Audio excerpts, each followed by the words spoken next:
Car il a été précipité, l'accusateur de nos frères, celui qui les accusait devant notre Dieu jour et nuit.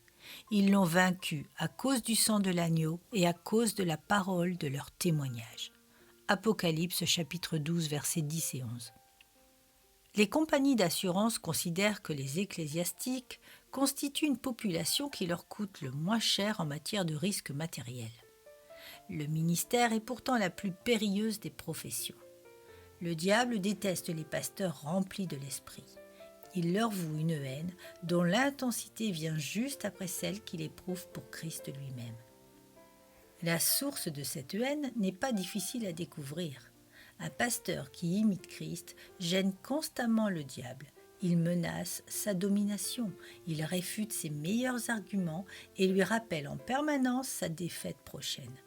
Il n'est donc pas étonnant qu'il fasse l'objet de toute sa haine.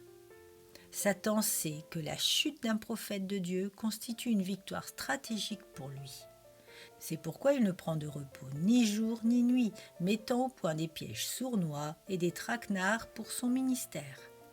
On peut enfin penser à la flèche empoisonnée qu'il décoche et qui paralyse ses victimes.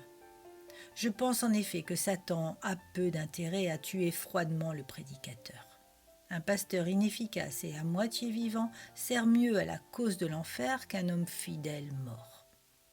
Les dangers qui menacent le prédicateur sont donc plus d'ordre spirituel que physique, même si l'ennemi se sert aussi parfois de la faiblesse physique du prédicateur pour atteindre son âme.